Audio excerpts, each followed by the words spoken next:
Muy bien, biocultores, pues vamos por esta cuarta entrega que es medicina defensiva y que sigue esta misma línea de hacer primero una visión crítica hacia el propio sujeto, es decir, hacia ustedes mismos. Y que esto es importante porque ¿cómo vas a poder incidir o cómo vas a poder ver con sentido crítico la realidad que tienes enfrente si no has sido capaz primero de verte a ti mismo en ese tenor? Y esto es importante porque no es la cuestión de que seamos los malos o estemos terriblemente mal, no, sino que al hacer la visión crítica lo que permite es que veas qué tienes de bueno, qué estás haciendo bien y reforzarlo. Y al reforzarlo se va a volver todavía más fuerte. ¿Qué tienes mal? Y si no lo puedes cambiar, al menos tenerlo bajo control, ver qué tanto ya te está dañando y cómo lo puedes cambiar esa situación y ajustar lo que se tenga que ajustar. Aquí entender que es imposible que alguien diga, no, yo estoy súper virtuoso, no tengo ningún defecto, todo bien, y casi siempre las personas se escudan diciendo, yo hasta ahorita no he tenido ningún problema. Y aquí puede suceder dos cosas, que no has tenido ningún problema porque efectivamente estés haciendo algo bien o porque nadie te ha descubierto, nadie te ha afincado responsabilidad por las cosas que no estés haciendo tan bien.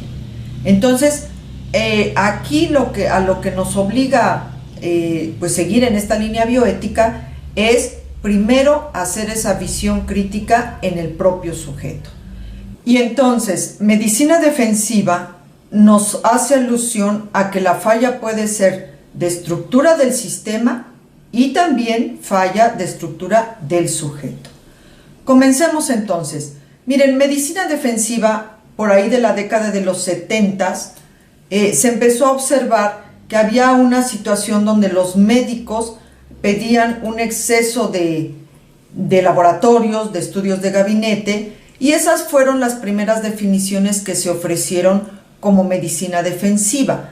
El hecho de mandar un exceso de laboratorios o estudios de gabinete.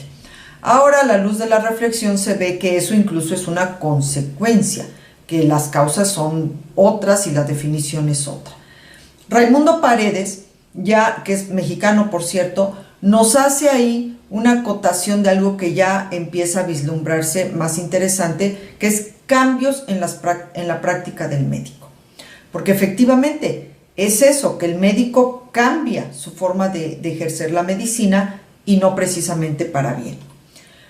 Pero ya en aras, les digo, a la luz de la reflexión, vemos que es un fenómeno muchísimo más complejo y que abarca muchos factores, que es lo que vamos a ver en esta plática, en esta sesión. Y como una definición que abarque los principales elementos que la distinguen, ofrecemos la siguiente, donde vemos tres elementos, uno que hace alusión a las personas, otro que hace alusión, el número 2, que hace alusión al sistema, y otro más que hace alusión también al sistema y cómo se aplica este sistema. Entonces, decimos que entonces la medicina defensiva es una práctica profesional que se ejerce en un marco de desconfianza. Y la desconfianza se sustenta, o el elemento que le da sustento a la desconfianza es el miedo. Miedo a ser demandados, miedo a perder el trabajo, miedo a recibir alguna agresión. Y el problema es que estos dos elementos, tanto el miedo como la desconfianza, cuando se salen de control, ocasionan una erosión en la empatía, es decir, una erosión en la capacidad de ver al otro, de entender la situación del otro, que en este tenor, pues son los pacientes que a su vez también tienen necesidad de una buena atención médica. Entonces, cuando se nos erosiona la empatía, ya no tenemos esa capacidad. Y entonces nos deja de importar si el paciente está en una necesidad de que nosotros le ofrezcamos lo mejor. Y es cuando caemos en apatías, también en desconfianza excesiva, en dilución de responsabilidad, etc. Obvio también, pues esto va ligado a la poca asertividad. Entonces también nos podemos volver agresivos, violentos, y dejamos de ver al otro. O sea, simplemente el otro ya no lo vemos como deberíamos de verlo, sino incluso lo dejamos de ver o lo vemos como un potencial enemigo. Por otro lado, establecimos que hay un problema en el sesgo educativo. Esto también ocurrió en los 70s, cuando emergió esta situación de los derechos civiles, y entonces pues hubo una ola educativa sobre los derechos, lo cual estuvo muy bien, o sea, no es que esté mal, sino que desgraciadamente en el ámbito sanitario sí se cometió un error. Y ese error consistió en que en esta primera ola, en esta primera generación educativa, se le dio un privilegio a los derechos de los usuarios. Entonces, para quien es más o menos de mi rodada, recordará que estaban así cartelones y cartelones sobre los derechos de los usuarios, pero no había la contraparte, no estaba en la misma proporción la difusión y la educación de los derechos de los profesionales de la salud. Entonces, esto hizo que pareciera o que se sociabilizara, aquí recuerden lo que les platiqué, que recordaran, la sociabilización del presupuesto. O sea, se construyó la noción, el concepto de derechos, y en ese caso derechos de los usuarios, pero a la hora de sociabilizarse, solo se manejó, o mejor dicho, se le dio privilegio y prevalencia a los derechos de los usuarios. Y no hubo a la par una línea educativa sobre los derechos de los profesionales de la salud. Entonces, hubo una asimetría. Y no solo eso, sino que hasta la fecha sigue sin existir el instrumento, o sea, también la carta de las obligaciones generales de los usuarios. Eso todavía no existe. Entonces, ahí no solo se le dio privilegio a los derechos, sino que no se inició también una línea paralela para ponderar y equilibrar esto de las obligaciones de los usuarios. Resultado, se sociabilizó una noción de que los pacientes tenían muchos derechos, los profesionales de la salud tenían muchas obligaciones y no hubo el equilibrio también entre derechos de los profesionales de la salud y obligaciones de los usuarios. ¿Qué trajo como consecuencia esto? Un empoderamiento de los usuarios, donde se les hizo creer que tenían derecho a todo o a prácticamente todo. Y las personas, al no metabolizar bien esta situación, pues lo que ocurrió es que esos derechos los convirtieron en exigencias, y en exigencias de pronto supererogatorias, más allá de lo que en ocasiones podemos dar. Y no solo eso, sino que en el discurso oficial se empezó a enfatizar mucho de que lo más importante en el sistema sanitario eran los pacientes, lo cual suena muy bonito, o sea, es un discurso edulcorante, pero el problema es que también a nivel sociológico implica cuestiones, y a nivel ético implica cuestiones que sí repercuten. Aquí es como, hagan de cuenta que ustedes tienen 2 hijos y solo le dicen al más chiquito, que las mamás es donde más les falla, al más chiquito de sus 2 hijos, a ese es al único que le dicen que es el más importante, que es el más bonito, que es el más inteligente, que es el que merece la mejor ropa o el mejor alimento. Tienen una manzana y le dan la parte más grandota, la parten aparentemente a la mitad, pero le sale un pedazo más grande y ese pedazo más grande se lo dan al hijo menor. ¿Cómo creen que va a acabar sintiéndose el hijo mayor? Ese mecanismo se llama discriminación negativa. Es decir, no te digo de forma explícita, tú eres el menos importante, tú no me caes tan bien, tú no mereces el pedazo de manzana más grande, pero también estás aquí, también formas parte de la familia, pero no eres el más importante. Entonces no te lo digo de forma explícita, te lo digo de forma implícita cuando es al otro al que le digo que es el más importante. Eso se llama o se traduce como discriminación negativa. Entonces en el discurso oficial, es a lo mejor sin querer, pero sucede que el profesional de la salud es el menos importante. Y esto trae un impacto psicológico, trae ahí un impacto negativo que obvio se canaliza de muchas formas, como lo vamos a ver. Y el tercer componente, que es la burocracia surgió como un mecanismo para regular el comercio. Entonces, cuando ahí la burguesía emergió y el comercio se volvió ya muy complicado, surgió la burocracia para poder regular pues, las transacciones, documentar qué transacciones, etc. Y obvio después pues se fueron llenando todas las instancias gubernamentales de mecanismos burocráticos para regular pues, la atención al usuario. Entonces, de inicio la burocracia es un buen elemento, es algo adecuado para el buen funcionamiento de las gestiones. El problema es que en México se nos tradujo en exceso de trámites. Entonces, para lograr cosas muy simples, es dar vueltas y vueltas y vueltas y 20 firmas y regrese mañana. Entonces, esto lejos de agilizar la situación, lejos de que la atención sea fluida, se convierte en un tormento, en donde cosas básicas, conseguir cosas básicas, se vuelve una cosa muy abigarrada. Ahora, todo fenómeno, y en especial los fenómenos bioéticos, que son los que a nosotros nos toca atender, tienen un caldo de cultivo, tienen una plataforma que originó o ocasionó que tarde o temprano afloraran como fenómeno, pero también como un problema social. Y en el caso que nos ocupa, 4 son los elementos que queremos plantear como caldo de cultivo. Todo fenómeno tiene un campo de cultivo y en este sentido los fenómenos bioéticos pues no son la excepción. Y en el fenómeno que ahorita nos está ocupando, les planteo 4 elementos, puede haber más y seguramente los hay, pero yo quiero circunscribirlo a 4 elementos que son los que me parece sirven como plataforma, como caldo de cultivo para que emerja medicina defensiva como un fenómeno. Por un lado tenemos el imperativo tecnológico que prevaleció mucho en el siglo XX y que de hecho eso fue lo que distinguió al siglo XX y que a los médicos se les tradujo como la medicina basada en evidencias, donde no solo era hacer todo lo que se pudiera con los recursos tecnológicos que se tuvieran.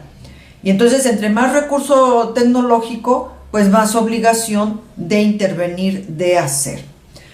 Por otro lado, y esto se conjuga entre el imperativo tecnológico, la medicina basada en evidencias y la educación positivista, que ya lo platicamos, en que la ciencia como mejor parámetro, pero también por esa razón, porque la ciencia era el mejor parámetro para tomar decisiones, había que demostrar todo. Había que demostrarlo para que entonces se justificara al 100% la intervención que se pretendía hacer. Entonces esto hace una combinación de utiliza la tecnología en todo lo que puedas, a todo vapor, para poder demostrar lo que pretendieras demostrar y con eso justificar la intervención al 100%. Entonces la intervención médica empezó, digamos, a impregnarse de un cientificismo y de un imperativo tecnológico donde obligaba a hacer estas dos acciones. Por un lado, intervenir o utilizar la tecnología lo más que se pudiera para demostrar y en base a la demostración que tú hacías, justificar tu intervención. Y era como se pretendía que se estableciera el criterio correcto de la intervención médica. Y obvio esto pues, nos llevó a los excesos, a estas cuestiones de hazle una tomografía de pies a cabeza para ver qué encontramos o dónde lo encontramos. Esta cuestión de, en lugar de explorar, de auscultar, tómale radiografías, tómale tomografías para demostrar una neumonía. Y entonces, y peyorativamente, nosotros lo tradujimos en, acuérdense, la famosa nototerapia o laboratoritis. Por otro lado, la emergencia de derechos, que ya se los platiqué en cuanto al sesgo educativo, pero hay un segundo factor, que es derecho a la educación. Que en esta explosión civil, en esta conquista civil en materia de derechos, que fue ahí en la década de los 70, uno de ellos fue también el derecho a la educación. Y ahorita vamos a ver cómo nos impactó o cómo nos impacta en esta cuestión de medicina defensiva. Y finalmente, la judicialización de la medicina, donde ahora las diferencias, las inconformidades, pues los pleitos interpersonales que puedan surgir, pues ya no se arreglan en la vía del consenso, del diálogo aquí persona a persona, sino en la demanda, en la denuncia, en el reporte, o sea, en utilizar la ley como el instrumento de compensar o de conciliar lo que haya estado mal en la atención médica. Entonces esto obvio pues metió un elemento que siempre ha existido, pero que no había sido o no había tenido este impacto tan exponencial en el ejercicio profesional. Y entonces son tres elementos, o sea, este caldo de cultivo lo podemos dividir en tres elementos donde se conjugan pues, todo lo que nos pueda justificar la emergencia de la medicina defensiva como fenómeno. No vamos a ver aquí lo científico, ahí ustedes son los expertos y saben mucho más que yo en ese tenor, y no es ahorita el motivo pero sí vamos a ver los otros dos, lo que tiene que ver hacia lo humano y hacia lo social. Y con respecto a lo social, en este momento histórico, el profesional de la salud es el profesional más exigido, pero también desgraciadamente el más expuesto. Ahora, ¿por qué es el más exigido? Porque a la luz de todas las conquistas civiles en materia de derechos que ha logrado pues, la humanidad, las sociedades, principalmente las occidentales, entonces actualmente el valor que más preponderancia tiene para la humanidad, para el ser humano, es la salud. Y en ese sentido, la institución sanitaria es la gran guardiana de ese valor. Y los profesionales de la salud son los ejecutantes de ese resguardo de la salud. Por esa razón, porque en este momento la salud es el valor, digamos, más preponderante, de mayor valor para la humanidad, es una de las tantas causas por las que el médico es el más exigido. Porque es ser el actor histórico que tiene que resguardar lo que en este momento para la humanidad es lo más valioso, que es nada menos que la salud. Y por otro lado, pues un problema grave, porque por mil razones que ahorita no nos ocupan, en el ámbito médico el índice de suicidio se ha tenido un crecimiento exponencial con lo que va del siglo. Y esto nos ha colocado literal en el segundo lugar a nivel mundial en índice de suicidios.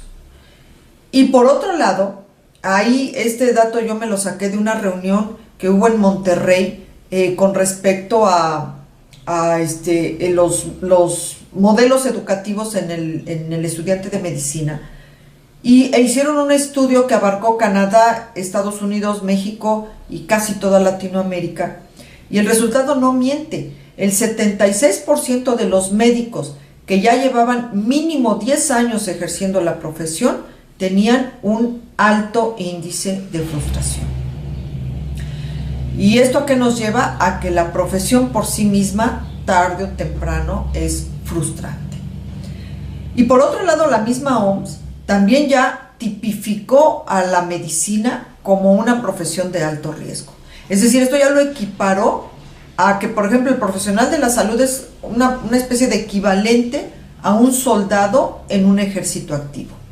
Entonces ya se le considera incluso una profesión de alto riesgo, donde quien la ejerce puede estar sujeto a varias lesiones por el puro hecho de estar dentro de la profesión. Y lo que les decía, que en el rubro de los derechos, este es el segundo elemento, que les decía, el derecho a la educación. Pero el problema aquí es que a nivel sociológico, a nivel social, por un lado, las instituciones le dicen al ciudadano: tienes derecho a la educación, al acceso a la educación. Todos, cualquier ciudadano, no importa si está preso, qué puesto tiene, etcétera, todos tienen derecho al acceso a la educación. ¿Cuál es el problema? Que entonces los aspirantes a la carrera de medicina y los que ya están dentro de la carrera como estudiantes están apelando a ese derecho. Entonces, yo tengo derecho a estudiar y quiero estudiar lo que a mí me gusta, lo cual está perfecto. A nivel teórico está excelente. Pero aquí, en la sociabilización del presupuesto, choca con el problema de si tienes la aptitud para ejercer o incluso estudiar lo que tú quieres, a lo que tú quieres acceder, que en este caso es la carrera de medicina. Entonces hay aquí un choque entre el derecho que el individuo tiene de estudiar lo que quiere, lo que le gusta, y si tiene la aptitud para estudiar y eventualmente ejercer esa profesión que él está eligiendo. Porque entonces se nos pueden dar varias combinaciones, donde tenemos personas que les gusta, que tienen pasión, que les apasiona el área, pero no tienen talento. Y entonces esas personas, cuando ya estén ante las exigencias que la profesión tiene, también son sujetos casi condenados a ejercer medicina defensiva. Y de pronto hay talento, pero se va perdiendo la pasión. O sea, porque de pronto entran con una visión muy romántica de lo que es la medicina, y a la hora de ir viendo lo que ya realmente es, o sea, la realidad tal cual, van perdiendo esa pasión.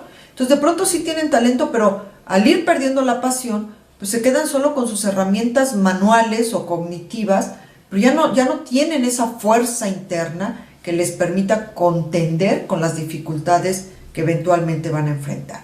Resultado, también están condenados a tarde o temprano a hacer medicina defensiva.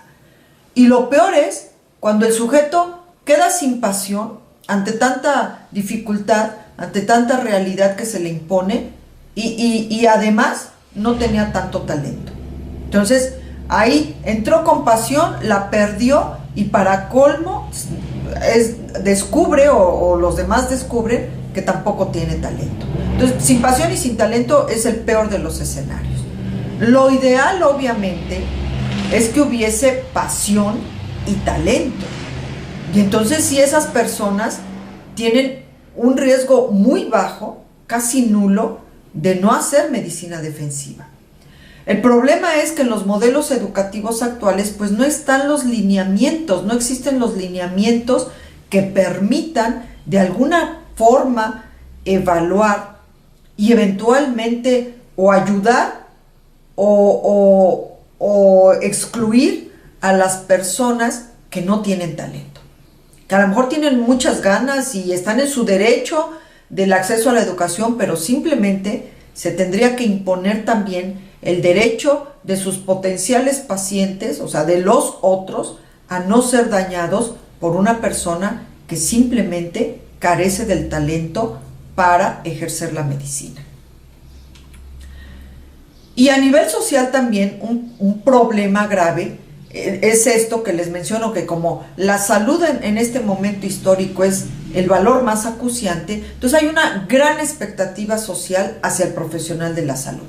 Se les quiere ver como una especie de mezcla una mezcla casi perfecta entre el saber científico, el saber humanístico, y que sean así como virtuosos por definición. Y cuando esta expectativa no se cumple, pues casi que sean buenos, bonitos y, si se puede, casi baratos. Entonces, cuando esta expectativa no se cumple, es donde vienen las reacciones humanas. Y las reacciones humanas pueden traducirse en cosas incluso muy violentas, donde el profesional de la salud se defiende como puede, o sucumbe ante esa ola de agresividad, o quiere ser así como el cumplidor de todo y de todos. Entonces se vuelve o un workaholic o un multitask para tratar de simplemente cumplir con esa expectativa que eventualmente solo lo va a agotar y va a reducir sus posibilidades.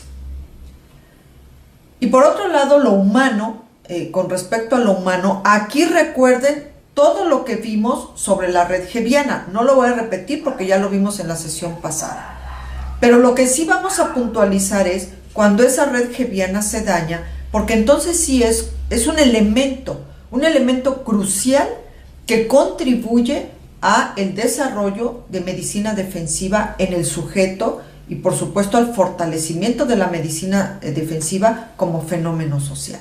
Entonces, cuando el sujeto, en este caso el profesional de la salud, ya tiene su red Hebbiana, por default va a desarrollar patrones intelectuales preestablecidos, que ya los platicamos, rigidez mental, y esa rigidez mental le va a ocasionar a su vez una incapacidad para reaccionar o reacciones no adecuadas, no asertivas a la agresión que está recibiendo, una dificultad para aprender. Entonces, cuando vienen cambios rápidos o que implican un cambio muy extenso, a él le cuesta trabajo. Entonces se aferra a sus viejos hábitos, a sus viejas enseñanzas y choca con la realidad.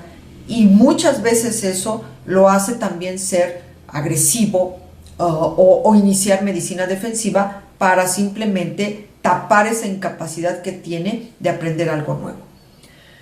Y lo peor, ya no es capaz de pensar. Entonces ya empieza a ejercer su profesión de forma mecanizada, donde al mecanizarse simplemente está ya repitiendo lo mismo, y puede estar repitiendo incluso el mismo error una y otra vez y estar causando daño una y otra vez sin siquiera percibirlo. Entonces, cuando ya la mente está lo suficientemente dañada por patrones intelectuales preestablecidos, empezamos a ejercer la profesión con empirismo, con mecanización, con intuición, con jerarquización. Y yo creo que esto ustedes lo están viviendo a más no poder. O sea, ustedes simplemente volteen a ver su alrededor y van a ver mucho de esto, ya sea en sus colegas, ya sea en sus jefes, ya sea en sus subalternos o en sus superiores. O sea, es muy difícil que una persona se mantenga así como que casi sin daño por el contexto del sistema sanitario. Entonces, en mayor o menor medida, vemos estas conductas que solo nos hablan de patrones intelectuales preestablecidos y de ya cierta rigidez en el pensar y en el actuar. ¿Y qué trae como consecuencia? Que cuando viene alguna dificultad o alguna realidad agresiva, pues todo esto fortalece la medicina defensiva y de hecho forma parte de la actitud que toma el profesional de la salud cuando ejerce medicina defensiva o con medicina defensiva. Entonces, medicina defensiva se está volviendo el mundo de los excesos. O sea, excesos laboratorios, excesos estudios de gabinete, excesos diagnósticos, excesiva información, no solo por parte del profesional de la salud, sino también del usuario que la busca y la busca y la busca y la busca.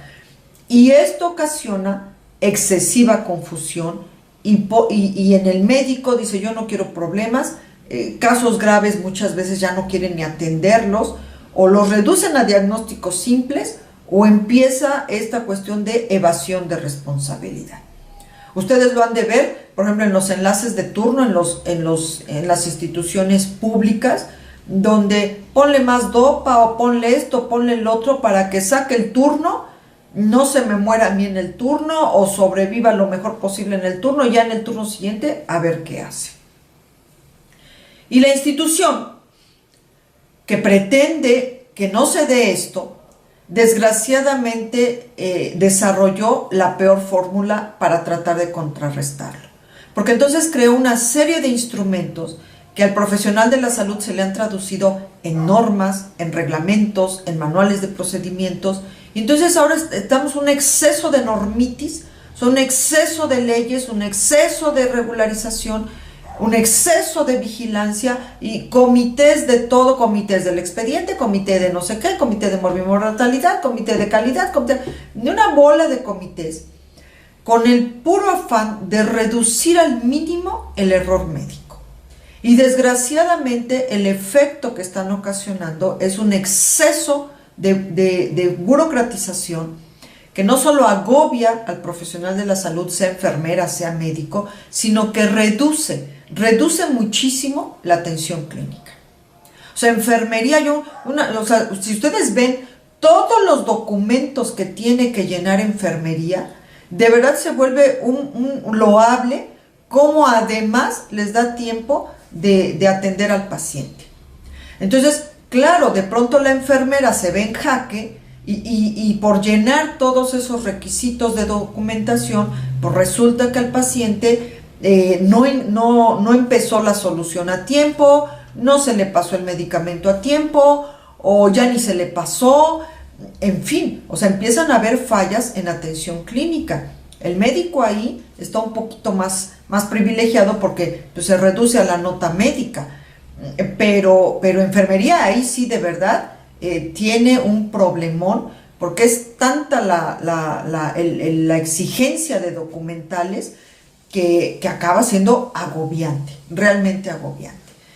Y en el médico, pues les digo, se reduce a la nota médica, pero también está la cuestión de que tienen que hacer innumerables trámites para lograr la gestión de algún procedimiento o de alguna intervención.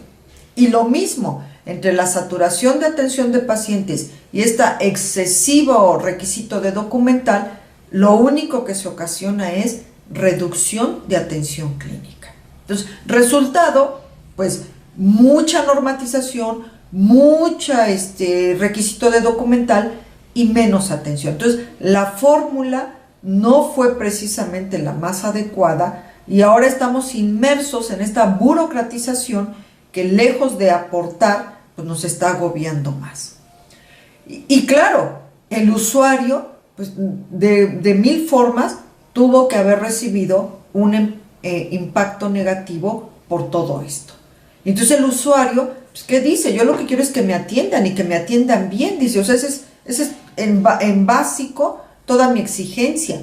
Pero al no recibirlo de pronto en la forma en que debería recibirlo, o al no recibirlo en la forma en que él esperaba recibirlo, lo mismo, empieza entonces un exceso de exigencia, un exceso de agresión a veces, un exceso de desconfianza, y entonces empieza a buscar, y empiezan estas famosas segundas opiniones que se convierten en terceras opiniones, octavas opiniones, décimas opiniones, que crean solo más confusión y un círculo vicioso.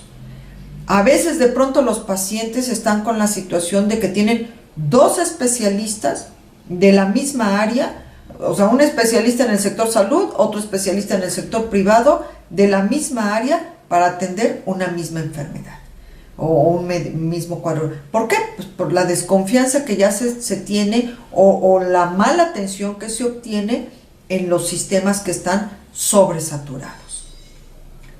Y todo esto, por supuesto, trae consecuencias. Primero es esto de la medicina defensiva, y la medicina defensiva a su vez trae consecuencias económicas, sociales, psicológicas, legales, etcétera. Por ejemplo, en Estados Unidos, que es quizás el país donde esto es pues ya un problema de salud pública, incluso hay provincias, sobre todo en Texas, hay provincias razonablemente alejadas de la capital, donde ya no hay ginecólogos. O sea, ya no tienen especialistas de esta área. Entonces la gente se tiene que desplazar largas distancias a poblaciones más grandes o a la capital del estado para simplemente poder recibir atención ginecológica. Entonces imagínense de pronto hasta dónde llega esta cuestión de no querer, y es que en Estados Unidos las demandas son a veces millonarias. Entonces, de no querer exponerse a estos peligros, prefieren también los médicos migrar hacia centros urbanos donde el riesgo se reduce un poco. No se elimina, pero por lo menos se reduce un poco más. Y del otro lado, pues esto es una de las más graves consecuencias, es lo que se pondera por todos lados, es la famosísima relación médico-paciente y la fractura que ya existe. O sea, esto no es en futuro, esto es en gerundio. O sea, ya está sucediendo y desgraciadamente la fractura no solo está lejos de solucionarse, sino que cada vez se está abriendo más. Y entonces cada vez nos está poniendo más en jaque, porque pues llega un momento en que las relaciones son tan impersonales, tan de desconfianza, que el médico se vuelve un agente pues muy parco en lo que da, y el paciente realmente ya es una desconfianza tal que desde el momento en que entran, pues ya entran así con el miedo o viendo al médico como un agente negativo y no como una fuente de solución. Y obvio, el profesional de la salud pues no es inmune a todo esto, y esto ha sido un pleito casado con las instituciones, porque todavía hay mucho resabio para otorgarle ese derecho del profesional de la salud de entender que una cosa es el currículo, otra cosa es la capacitación y las competencias que tiene en esta educación técnico-científica, y otra cosa es que esos dos elementos le quiten su dimensión de humano. O sea, por más currículum que tenga, por más conocimientos, por más estructura que tenga, la carne es carne y la sangre es sangre.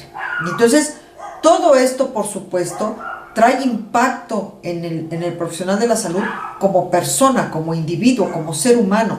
Y ahí es donde surge lo que se ha hablado hasta la saciedad del famoso síndrome de burnout, el síndrome de transferencia, y por supuesto todas las repercusiones legales que conocemos ya bastante. Entonces, el panorama de medicina defensiva, pues esto es para ilustrarles más o menos qué factores se entremezclan, cómo se conjugan y cómo el fenómeno nos afecta en varias dimensiones. Y el punto es no estarnos clavando en lo negativo, o sea, no estar en el discurso de sí y todo está malo y todos son culpables, no, sino ¿qué hacemos? O sea, ya vemos más o menos por dónde vienen los problemas, ¿qué hacemos? ¿Qué soluciones podemos darle? Pues ha habido ya a estas alturas varias soluciones, que en mi opinión no dejan de salir del marco positivista, porque de alguna forma es como apostémosle a elementos que siguen siendo como en un plano muy moral, que no voltean hacia lo ético en el estricto sensu, porque acuérdense que aquí lo ético ve la esencia, o sea, ¿cuál es la causa última? ¿Cuál es la causa que nos trae esto? Y dependiendo de la causa, pues buscar la solución. Entonces, esto de la medicina asertiva, la medicina no ofensiva, etcétera, en mi opinión se queda en una solución en el plano de lo moral, en donde básicamente lo que piden es ser más cortés con el paciente, trátalo lo mejor posible, y con eso vas a quitar el problema de medicina defensiva. La que sí resulta un poco interesante es el protocolo del perdón, que tiene 5 años, que surgió en Inglaterra, y suena interesante porque ahí es apostarle al cara a cara, al humano humano, porque lo que han visto es que muchas veces el paciente dañado o lastimado o inconforme, lo único que quiere es una disculpa. O sea, lo único que quiere es ver que el médico de verdad acepta que lo dañó, que algo estuvo mal. Entonces están explorando, o mejor dicho, están experimentando con esto. Y entonces ponen al tú, o sea, al paciente con el médico frente a frente, y el médico le tiene que ofrecer una disculpa. Esto en Inglaterra se está planteando en los términos de que eso no implica que el médico está aceptando una responsabilidad legal. Ya, acepta que hubo algo mal, pide una disculpa, o acepta, o simplemente emite la disculpa sin aceptar que hubo un daño deliberado o que hubo algo mal. O sea, eso no implica la aceptación de una responsabilidad legal o civil. Está muy nuevo el protocolo, 5 años apenas. Yo creo que hay que esperar otros 5 años, cuando seguramente van a empezar las primeras investigaciones en retrospectiva y ver qué resultados obtuvieron. Ahora, aquí el problema es que este mecanismo, este protocolo, pues solo podía surgir en Inglaterra, que es uno de los países más cultos del mundo, porque pues sí, también se necesita mucha educación del que está enfrente para aceptar esa disculpa también en un tono asertivo. pero en las sociedades latinas, que son un poquito más volátiles, no creo que tenga una buena aceptación, pero de pronto valdría la pena intentarlo y ver la reacción del otro.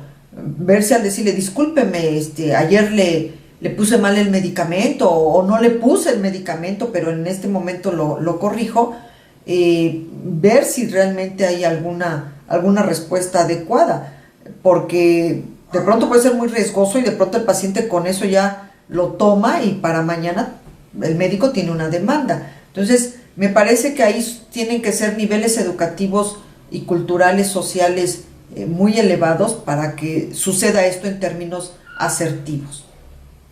¿Qué proponemos nosotros? Desde el punto de vista bioético, ¿qué se propone? Bueno, son tres las propuestas. La primera hace alusión a la fuerza del individuo. Si la OMS me está diciendo que la medicina es ya una profesión de alto riesgo y que el profesional de la salud asemeja a un soldado en un ejército activo, entonces es cómo fortalezco esa estructura del profesional de la salud, cómo lo convierto en una especie de guerrero de la medicina, ¿ya? Un soldado de la medicina, para que entonces pues esté con la mayor cantidad de herramientas posibles que a su vez le permita contender pues con la realidad compleja, birragada, violenta que va a enfrentar en el sistema sanitario. Bien, la segunda propuesta hace alusión a la fuerza del individuo, pero también la fuerza del grupo. Y la tercera propuesta retoma nuevamente la fuerza del individuo. Bien, veamos la primera propuesta. Aquí hay que hacer la distinción de que una cosa es estar a la defensiva y otra cosa es tener resistencia ética. Estar a la defensiva implica alimentar o dejarse guiar por el miedo, por la ignorancia y sobre todo por el no pensar. Entonces esto hace que se reflejen actitudes que pueden ser extremas, ya sea de pasividad, ya sea de agresividad, y una que desgraciadamente en el ámbito médico es muy socorrida, es la soberbia. Y la soberbia puede ser simplemente un mecanismo de defensa para tapar, pues por un lado ya sea mi ignorancia o por el otro el miedo que tengo de que el que esté enfrente me agreda.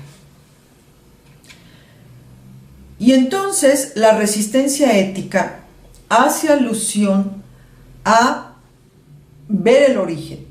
Entonces, si estamos diciendo que el origen de la medicina defensiva es el miedo y la ignorancia, la pregunta entonces es, ¿qué elementos puedo yo fortalecer o desarrollar para poder paliar ese miedo? Y aquí entender que el miedo es constitutivo, el miedo nunca se va, porque es una cualidad humana, de constitución humana. Entonces, tenemos miedo a que nos corran, tenemos miedo a que nos demanden, tenemos miedo a que nuestros hijos se enfermen, tenemos miedo a que les pase algo, a quedarnos sin trabajo, etc. Es algo que siempre está latente y que solo concientizamos en momentos de crisis, pero en realidad siempre está ahí. Entonces, ¿qué elementos me pueden ayudar para que el miedo no me paralice? Porque ese es el punto, que cuando estoy en medio de una crisis, que cuando estoy enfrentando un problema o una situación muy compleja, algo grave, el miedo no me paralice. Entonces ahí es donde entra la resiliencia y la tolerancia a la frustración. Ahora, ¿qué pasa si una persona apela a su derecho de educación, entra a la escuela de medicina, pero resulta que no tiene resiliencia? Obvio, esa persona desde el día cero está condenada a ejercer con medicina defensiva. Por otro lado, ahora se sabe que la resiliencia tiene componente genético, es decir, o naces con la predisposición para eventualmente desarrollarla o no lo tienes, no la tienes. Entonces, si no tienes esa predisposición, por más que terapias, por más que hagas, por más que subas, difícilmente vas a desarrollar esa resiliencia que eventualmente vas a necesitar para poder ejercer la profesión. Entonces, ¿qué pasa si no traes esa predisposición? No hay forma de que desarrolles esa cualidad y para colmo resulta que te gusta medicina. Entonces ahí hay un choque, ahí hay una incompatibilidad entre lo que tú eres y lo que te van a exigir y lo que vas a necesitar para contender con lo que vas a tener enfrente. Y por el otro, la tolerancia a la frustración. La resiliencia va muy ligada a la tolerancia a la frustración. Entonces, lo mismo, si no hay resiliencia, difícilmente vas a desarrollar tolerancia a la frustración. Y luego entonces no tienes los dos elementos cruciales para paliar ese miedo constitutivo que todos tenemos. Entonces, pues siempre vas a estar con miedo, vas a ser una persona ansiosa y después, pues, aunque no lo quieras, el sistema pues te va a fracturar. Y con respecto a la ignorancia, la historia de la humanidad ya demostró que la única forma de combatirla es con conocimiento. Y en el tema que nos ocupa hay dos conocimientos en el cuales quiero llamar la atención. Por un lado es el conocimiento tecnocientífico, que no vamos a ahondar en ese porque ustedes ahí sí son los expertos, todo lo que han acumulado en su trayectoria profesional, pero solo hacer la acotación de que cuando se carece de las competencias que este conocimiento tiene que ofrecer, entonces desarrollamos impericia. Y la impericia no solo es uno de los factores de los elementos de mayor demanda para los profesionales de la salud, sino que también es un elemento crucial en desarrollar medicina defensiva. O sea, cuando tú no estás seguro, cuando tú no dominas tus procesos, cuando eventualmente cada intervención que haces se te complica y tienes que estar dando más explicaciones de las que deberías para justificar por qué salió mal, simplemente adoleces de pericia y eventualmente desarrollas medicina defensiva en un intento de tapar esa impericia que tienes. Y ahí nuevamente pues surge esta cuestión que ya platicamos de pasión sin talento. Y el otro conocimiento, que es el que más me importa a mí, porque es el que precisamente del cual se ocupa la ética, es el conocimiento a uno mismo, que es algo socrático, muy socrático, que no lo inventó Sócrates tampoco, ahí se lo fusiló del oráculo de Delfos, pero que lleva o remite a esta cuestión de conocerte para que de esa forma, al tú conocerte, tengas plena conciencia de tus fortalezas y de tus debilidades. Y entonces, si tú conoces tus debilidades, vas a poder medir en qué te metes y en qué no te metes.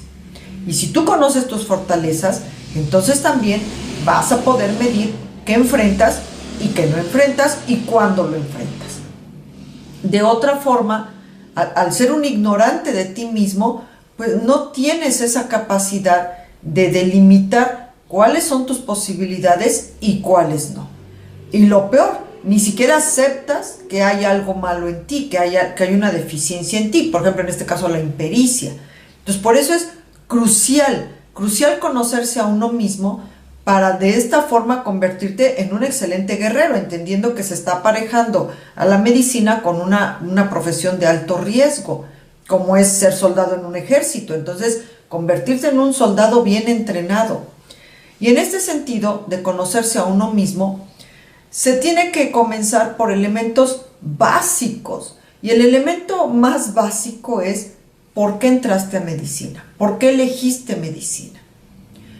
Y yo soy docente y cuando les pregunto esto a mis alumnos y les pido que me lo digan no más de 5 palabras, entonces, en el mejor de los casos, la mayoría dice porque me gusta.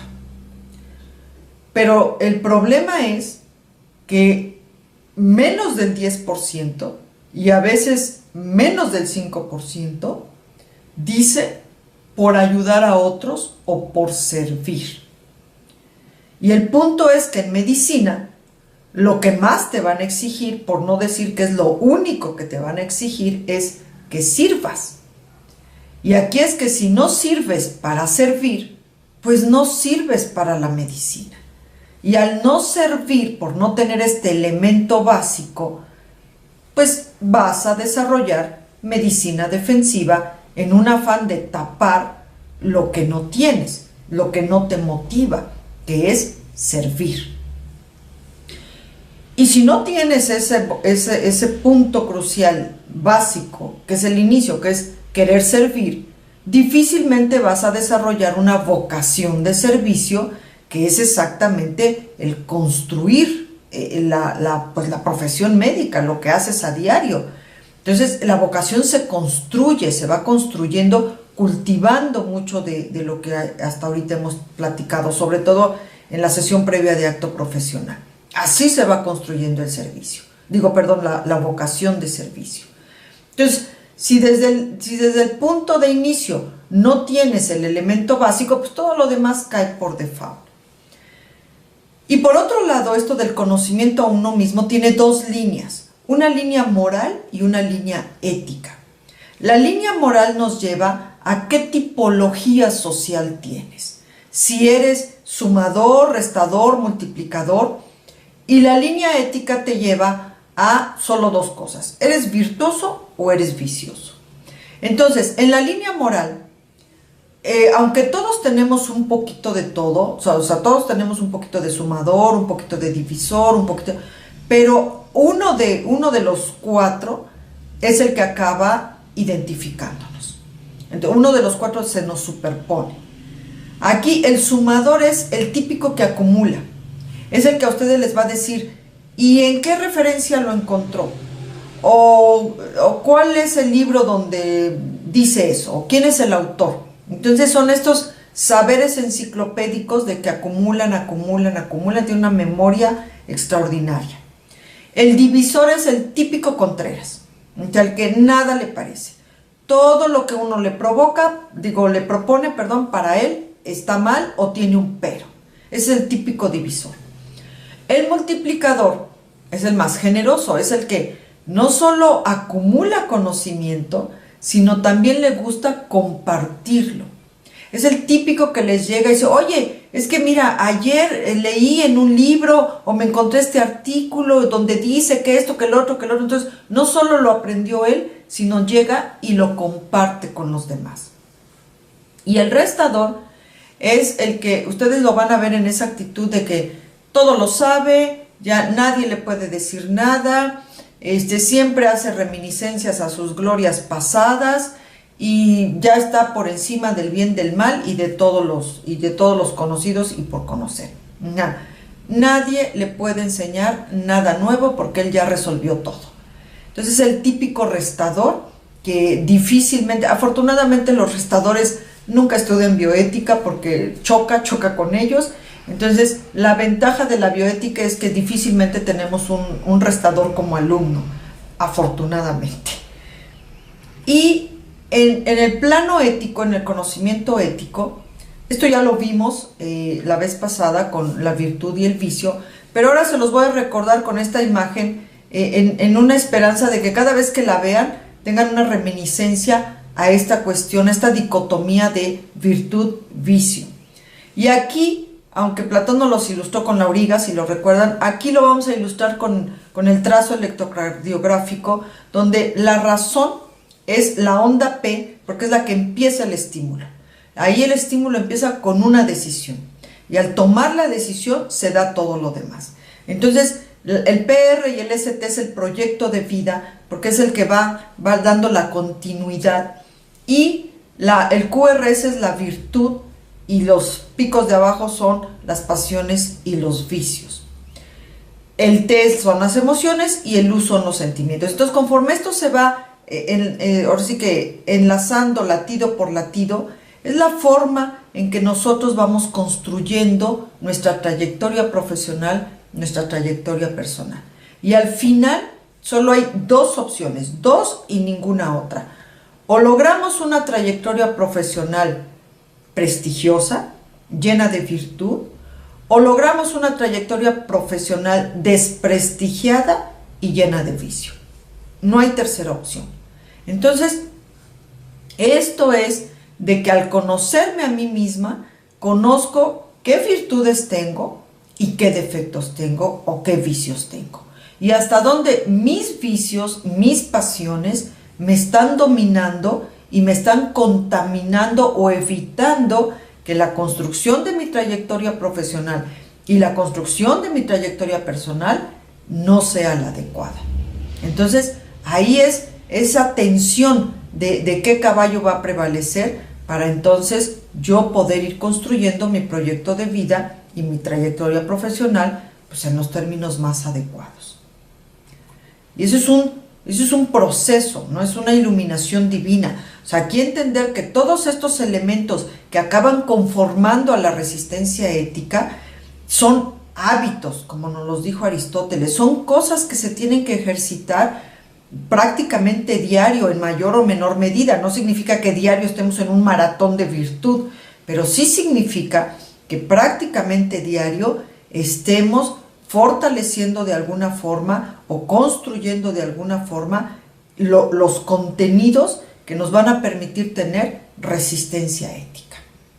De pronto será la noción de virtud, de pronto será meter en cintura un vicio, de pronto será pensar, de pronto será expresar respeto, lo que ustedes quieran, cualquiera de estos elementos, pero que de alguna forma ya en el diario vivir nos permiten no solo darle forma, no solo darle soporte, sino también darle fundamento y fortaleza a la resistencia ética que nosotros vamos construyendo en nosotros mismos.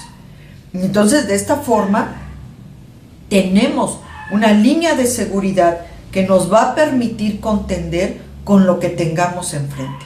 Porque desgraciadamente el sistema sanitario, pues cada vez está más complejo, más violento, y de pronto la propia institución nos pone como si fuéramos Hércules contra la hidra.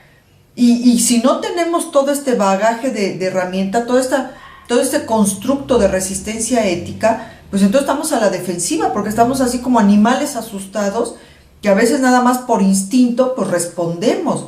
En cambio, la resistencia ética nos permite contender con todo esto que el sistema sanitario representa, o mejor dicho, con la peor cara del sistema sanitario que de pronto nos pone en jaque, saber responder de mejor forma. Porque aquí, entender que el médico de pronto está contra todo ese sistema únicamente armado con su estetoscopio, sus conocimientos y su virtud, y más nada. Y entonces se vuelve hasta heroico de pronto estar contendiendo con estas cosas que de los cuales no somos tan responsables, pero que desgraciadamente el sistema sanitario está impregnado a más no poder. ¿Y por qué? ¿Por qué de pronto un sistema que se supone debería de ser noble por esencia está tan contaminado de cosas pues malas e incorrectas? Porque desgraciadamente el sistema sanitario forma parte de un sistema mucho más grande, global incluso, donde Hannah Arendt, una filósofa alemana, y sobre todo Michel Foucault, un filósofo francés, estudiaron, y ahí entramos un poquito a un área que es una disciplina de la bioética, que es la biopolítica. Y entonces, sobre todo Michel Foucault estudió esta cuestión justo en el ámbito sanitario. Y entonces la conclusión es que el sistema médico o el gremio médico es uno de los sistemas más fuertes, de mayor impacto a nivel social. Y es un objetivo o un objeto de control. Porque si este sistema sanitario, si este gremio médico se sale de control, entonces podría causar una revolución no medida. ¿Y por qué? Porque tiene poder, tiene mucha sensibilidad social. Por ejemplo, aquí en México, con la mentada reforma educativa, pues ahí, por ponerles una analogía, no es lo mismo dejar 1 millón de estudiantes sin clases que 1 millón de pacientes sin atención médica. O sea, el impacto es abismalmente distinto. Y entonces Foucault nos dice, el sistema sanitario tiene poder, y es un poder inmedible, que puede transformar incluso una estructura social. Por eso, a sus agremiados, que en este caso son los profesionales de la salud, un objetivo es alienarlos, tenerlos bajo control. Y Hannah Arendt nos los pone en un plano más global, más extenso, porque ahí dice toda la sociedad, ¿ya? Todas las sociedades están sujetas a mecanismos de alienación. ¿Y por qué? Porque pues hay que controlar al grupo, hay que controlar a la manada, aunque suene ahí un poco duro, pero es cómo controlas a 5,000 millones de personas con mecanismos de alienación. Y en este sentido el sistema sanitario no está exento de esta cuestión por el poder que representa. Y entonces de pronto pudiera suceder que a esos mecanismos de alienación al que está sujeto el profesional de la salud, su respuesta sea con medicina defensiva. O sea, por aquí está el sistema tratando de meterlo en el carril, y él, al no saber cómo contender con eso y ni siquiera comprender qué es lo que pasa, su respuesta instintiva incluso a ese mecanismo de opresión sea medicina defensiva. Pero también pudiera suceder que en este sistema donde pues uno acaba de pronto siendo como un ladrillo más en la pared, aludiendo a Pink Floyd, es que acabe siendo simplemente una respuesta mediocre de una persona mediocre para ocultar su mediocridad. O sea, corremos ese riesgo. Con respecto a la segunda, pasemos ahora a la segunda propuesta de solución, que es la selección cultural. Existen dos tipos de selección cultural. La tipo 1 es donde el grupo te elimina a ti porque tú eres la manzana podrida.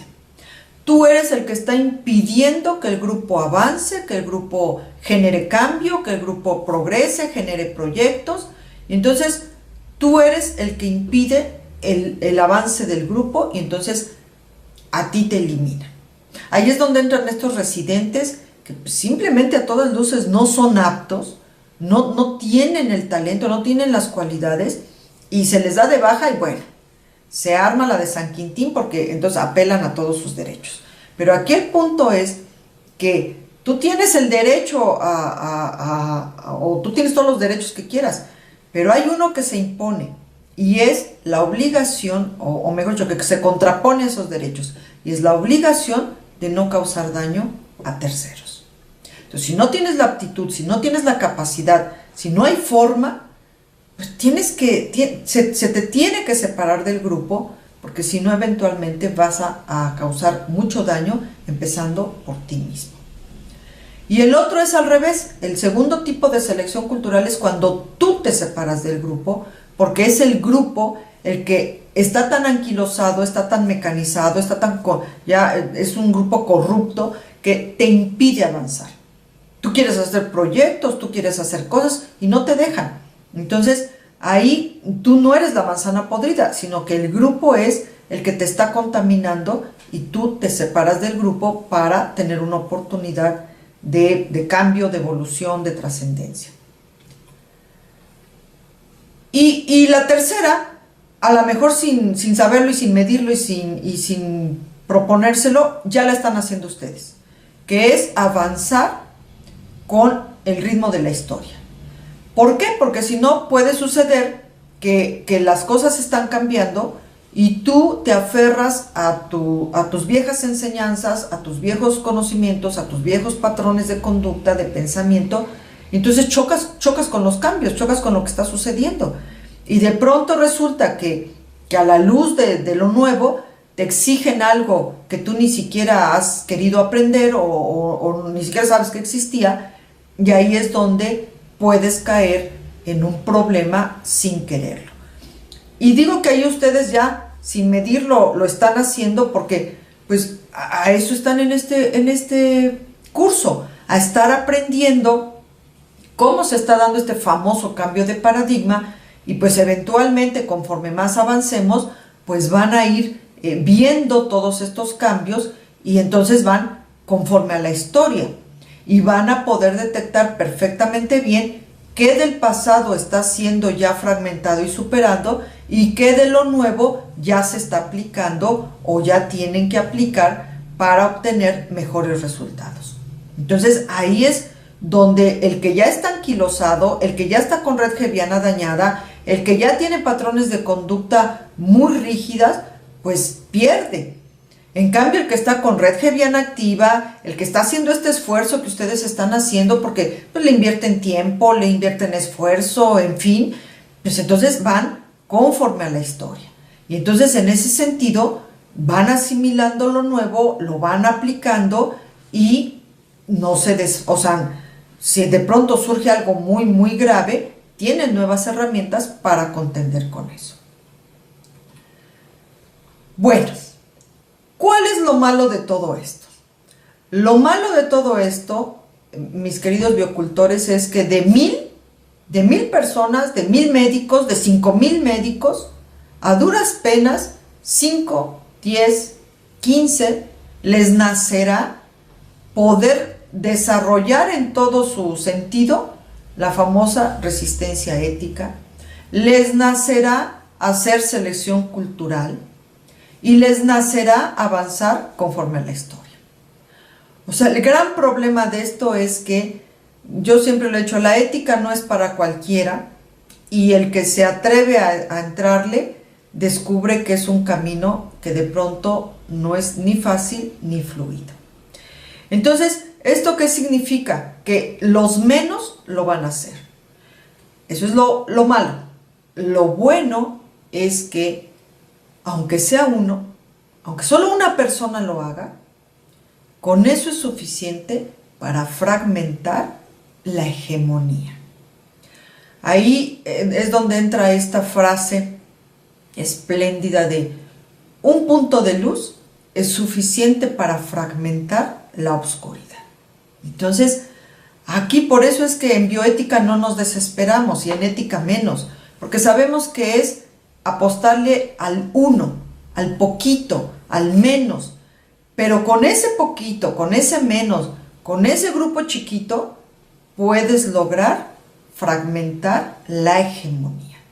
La rigidez, la corrupción, la mecanización, la jerarquización, o sea, la hegemonía de lo que impide que cambiemos. Entonces, en bioética, por eso siempre somos los menos, estamos acostumbrados a que sean poquitos, pero sabemos que con esos poquitos es posible el mucho. Entonces, ahí sí, biocultores, ahí les toca a ustedes ya asumir que ustedes así, cada uno de ustedes, en la medida que vayan asimilando todo el conocimiento que vamos a ver aquí, en automático se convierten en agentes de cambio en su microcosmos, donde quiera que estén. Y no importa si su microcosmos es nada más su consultorio y ustedes y sus pacientes. Ese microcosmos se vuelve un punto de luz en automático. Entonces, eso es lo bueno, que no se necesitan millones, se necesita uno solo. Si de todo el grupo que ahora está tomando este seminario, solo 2 personas, 3 personas logran de verdad hacer un cambio de chip, así como que en un porcentaje casi del 100%, con eso es suficiente. Claro, nosotros le apostamos a que todos lo logren, pero sabemos que la condición humana es la condición humana. Entonces sí se requiere un esfuerzo. Ahí sí, biocultores, por favor, revisen los videos en toda su extensión para que de esta forma se vaya asimilando el todo y vayamos teniendo más contundencia. Ahora, hay un elemento que difícilmente se mete en este tipo de temas, difícilmente se habla de él, pero que desgraciadamente tiene muchísimo peso, y más en este fenómeno que estamos atendiendo, que es de medicina defensiva, y es la otra cara de la moneda, la otra parte del binomio, pacientes y familiares. Es un elemento, son 2 personas o 2 sectores que no se meten en esta discusión, pero que desgraciadamente sí tienen responsabilidad o son corresponsables del fenómeno. Porque muchas veces, tanto el paciente como los familiares quieren tapar su propia negligencia, su propia ignorancia, su propia disfuncionalidad, ya sea como individuo, ya sea como familia, de forma agresiva. Y entonces llegan y exigen de forma agresiva o atacan cuando los resultados no salieron como ellos esperaban. O sea, querían la nariz de, no sé, Jennifer López y no quedó así. Y entonces te agredo, te demando, te golpeo, te insulto, porque simplemente mi expectativa no se cumplió. Entonces aquí, y claro, si a mí me llega un paciente asertivo, educado, inmediatamente me obliga a también ser asertiva y educada. Pues si me llega un energúmeno agrediéndome, insultándome, pues por supuesto me obliga a una actitud de cierre o de huida. Y a veces incluso de confrontación. Entonces, aquí entender que esa otra parte del binomio también es corresponsable. Pero que desgraciadamente no existen las líneas, los mecanismos para fincarle esa responsabilidad. O sea, si un médico agrede a un paciente, bueno, se desata el pandemonio. Pero si un paciente agrede a un médico, difícilmente se le finca responsabilidad como debe de ser, y más si la agresión es física. Entonces, este es un punto donde la institución sanitaria, o es un gran pendiente que la institución sanitaria tiene para poder equilibrar las responsabilidades, poder equilibrar la situación y que no se salga de control. Y algo que a mí en lo particular siempre me ha molestado es que al paciente siempre se le perciba como una víctima, como una eterna víctima, nunca como un victimario. Y viceversa, al médico siempre se le visualice como un victimario y nunca como una víctima. Como si los conocimientos nos hicieran inmunes a la agresión. Y no. O sea, aquí entender que el profesional de la salud es de carne y hueso. ¿Y por qué tenemos que hacer algo? O sea, ¿por qué tenemos que seguir luchando por encontrar soluciones y por aplicarlas y hacerlas reales? Porque se nos puede poner peor. Porque así como ahorita ya medicina defensiva nos pone en jaque, puede todavía degenerar más y volverse medicina agresiva. Es decir, donde ya la agresión, incluso por razones pueriles, se vuelve explícita y desproporcionada y grave. O sea, porque no le diste la receta en tiempo y forma, te meten un balazo, por poner un ejemplo. O sea, si bien es cierto que ahorita ya hay situaciones de violencia explícita, pero digamos que todavía no es una cosa así como que cultural. Y el riesgo, lo grave es que se pueda volver cultural, donde ya, si el paciente se le pega la gana, te mete una bofetada y no hay consecuencias, porque se empieza a convertir hasta en uso y costumbre. Entonces, ¿se puede caer todavía más bajo? Sí, sí se puede. Sí existe ese riesgo.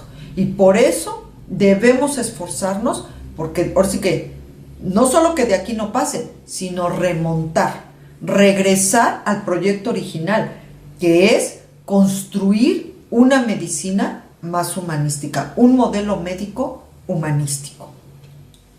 Y entonces, cada vez que surge un maremoto donde algún médico se ve afectado de forma grave y que se vuelve algo mediatizado, surge entonces una ola así donde se le da mucha prevalencia a lo legal y surgen un sinnúmero de expertos en responsabilidad civil del profesional de salud, en los riesgos legales del profesional de la salud. Y no es que estos cursos sean malos. De hecho, yo he asistido a varios y dan buenas recomendaciones de protección legal. Sino lo que voy un poco en contra es que el trasfondo de estos discursos es como te asusto. Y entonces se remarca la vulnerabilidad del médico y se remarca la ignorancia del médico y sobre todo así como que si no tienes protección legal estás totalmente perdido. Y quizás sí, quizás de verdad sí. Pero a lo que voy es que la solución que esas herramientas ofrecen, pues ya en el diario vivir son ineficaces, porque tampoco es la cuestión de que le estemos hablando a un abogado todos los días y a cada momento para ver qué decimos o qué no decimos, o básicamente pasar visita con un abogado y que el abogado esté con nosotros todo el tiempo que estamos dando consulta. Entonces acaba siendo una herramienta necesaria, pero ineficaz. Y entonces, ¿cuál puede ser la solución? Que voltemos, o sea, que giremos la cabeza hacia esa otra arista que desgraciadamente no goza de la fama que debería de gozar, para poderla fortalecer y convertirla quizás en la mejor línea de defensa que el profesional de la salud pueda tener, y es la ética. Porque curiosamente o contradictoriamente o irónicamente es lo que más se le exige. O sea, si hay algo que la sociedad y la institución le exigen al profesional de la salud, es que tenga ética, que tenga sentido ético, que todas sus acciones sean con sentido ético. Pero también, desgraciadamente, esa misma sociedad y esa misma institución no le ponen las condiciones al profesional de la salud para que pueda fortalecer esta arista de mejor forma. Y el profesional de la salud comete el error de creer que con fortalecer su conocimiento técnico-científico ya adquirió este sentido ético, y nada que ver. Entonces, aquí es apostarle a esa otra arista. Y porque esa otra arista no solo es un fundamento y baluarte de la medicina, sino de la humanidad entera. Entonces, lo ético, la ética, no solo nos permite crear toda esta resistencia ética que ya platicamos, sino y sobre todo, poder en un momento dado construir esa línea de defensa y esa línea de seguridad que tanto necesitamos para poder combatir este flagelo que se llama medicina defensiva y del cual corremos el riesgo de que se convierta en el modelo médico que prevalezca no solo en lo que resta del siglo, sino siglos más adelante. Entonces, pues, biocultores, el reto está ahí, el punto está ahí, la solución está ahí, y ya nada más es querer hacer el esfuerzo para hacerlo realidad. Y aquí entender algo que de pronto a mí me han dicho, es que suena muy utópico. Y entonces la respuesta es, recuerden que las utopías nacen para luchar para que sean realidad. Muchos de ustedes son utopías hechas realidad. Muchos de ustedes ahora ejercen especialidades que tan solo hace un siglo no existían. Entonces se construyeron, se llevaron al plano de poder hacerlos realidad, y ahora ustedes son utopía hecha realidad. La propia bioética es una utopía hecha realidad. Y ahora estamos aquí estudiándola, ya es una realidad. Entonces, en ese sentido, dejar de pensar que las cosas son inalcanzables y luchemos por hacerlas realidad, y no importa si lo que logremos es solo 1 centímetro del metro que teníamos que lograr, pero ese centímetro ya se torna sumamente valioso. Así que me despido por hoy. Ya en la interacción viva, en la interacción en vivo, platicaremos los comentarios, las dudas que surjan, y recuerden, por el bienestar de todos, cultivemos bioética, y sobre todo para combatir la medicina defensiva. Nos vemos hasta la siguiente. Gracias.